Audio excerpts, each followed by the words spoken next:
नमस्कार दोस्तों, स्वागत है आपका हमारे YouTube चैनल पर। आज हम इस वीडियो में जानेंगे समुद्र मंथन के बारे में।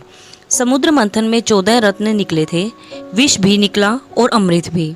इन सभी रत्नों में जीवन जीने का रहस्य छिपा हुआ है। आइए इन्हें जानते हैं। समुद्र मंथन की कथा बताती है कि हमें अपने मन का मंथन करना चाहिए।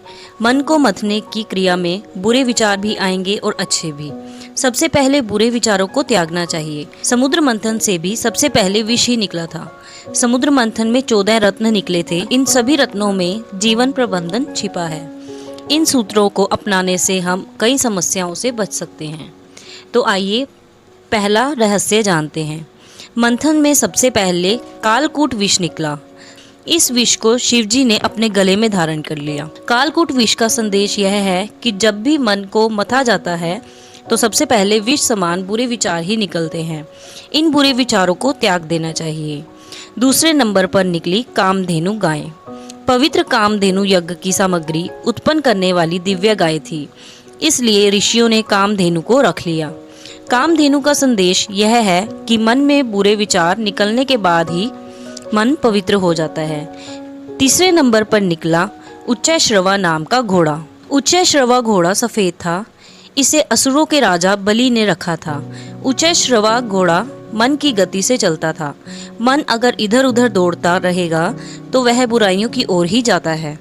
जैसे उच्चैश्रवा घोड़ा असुरों के पास गया, इसका संदेश यह है कि हमें मन को इधर उधर दौड़ाने से रोकना चाहिए और भगवान की ओर लगाना चाहिए, तभी बुराइयों से बच सकते हैं। चौथे नंबर पर निकला ऐरावत हाथी। ऐरावत बहुत ही दिव्य और सफेद हाथी था, जिसे देवराज इंद्र ने रखा था। ऐरावत हाथी शुद्ध बुद्धि का प्रतीक है। बुराइयों से मुक्त दिमाग में ही शुद्ध विचार होते हैं। विचार अच्छे रहेंगे तो मन भी शुद्ध रहेगा। पांचवें नंबर पर निकली कौस्तुभ मणि। कौस्तुभ मणि को भगवान विष्णु ने हृदय पर धारण किया था। ये मणि भक्ति का प्रतीक होती है। जब मन से बुरे विचार निकल जाते हैं, मन पवित्र और विचार शुद्ध हो जाते हैं, तभी भक्ति जागृत होती है और ऐसी भक्ति करने वाले भक्त को ही भगवान की कृपा मिलती है, यानी भगवान के हृदय में स्थान मिलता है।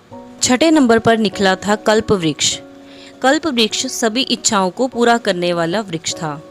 इसे सभी देवताओं ने स्वर्ग में स्थापित कर दिया। कल्प वृक्ष इच्छाओं का प्रतीक है।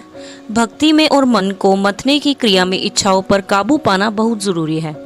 मन को मथने की क्रिया में इच्छाओं को अलग कर देना चाहिए, जैसे कि देवताओं ने कल्प वृक्ष को समुद्र मंथन से दूर स्वर्ग में स्थापित किया। सातवें नंबर पर निकली अप्सरा रंभा। रंभा नाम की अप्सरा बहुत ही सुंदर थी। ये भी देवताओं के पास चली गई। अप्सरा वासना और लालच का प्रतीक है।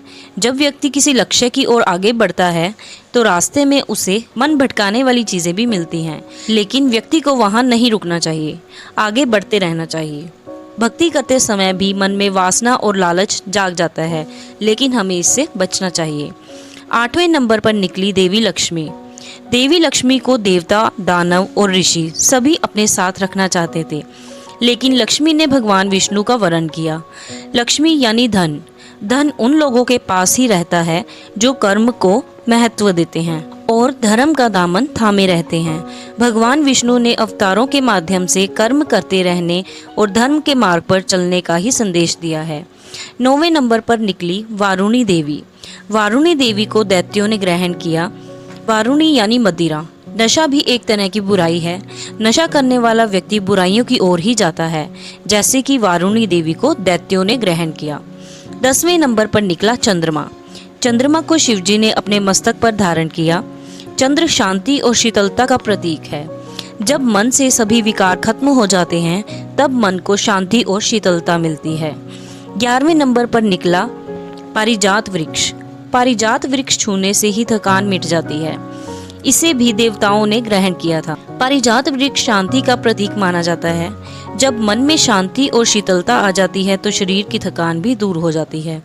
12वें नंबर पर निकला पांचजन्य शंख। पांचजन्य शंख को भगवान विष्णु ने ही लिया था। शंख की आवाज विजय का प्रतीक है। ये शंख संदेश देता है कि मन की शांति और शरीर की थकान दूर होने के बाद मन मथने की क्रिया अंतिम चरण की ओर बढ़ रही है, यानी सारे बुरे विचार नष्ट हो रहे हैं। मन शांत है, शरीर की थकान भी खत्म हो गई है। अब मन भगवान की भक्ति में लगने के लिए तैयार हो गया है।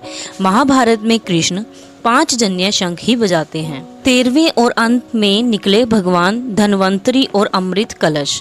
13वें और 14वें नंबर पर धन्वंतरी अमृत कलश लेकर प्रकट हुए थे। इसका अर्थ यह है कि मन मंथन की क्रिया के अंत में अमृत यानी परम शांति आनंद की प्राप्ति होती है। व्यक्ति का मन भक्ति में पूरी तरह लग जाता है। जब हम सभी बुराइयों का त्याग कर देते हैं, मन को शांत करते हैं, सिर्फ तभी ही भक्ति कर पाते हैं। तो दोस्तों, यह थी कुछ जानकारी जो कि समुद्र मंथन में 14 रत्न के बारे में थी। इन्हीं 14 रत्नों में छिपा है हमारे जीवन जीने का रहस्य। तो दोस्तों, अगर आपको यह वीडियो पसंद आई हो तो प्लीज़ इसे लाइक कीजिए। कमेंट बॉक्स में लिखना न भूलें कि यह वीडियो आपको कैसी लगी, और ऐसी ही जानकारी और कथा कहानियाँ सुनने के लिए हमारे चैनल को सब्सक्राइब करें। धन्यवाद।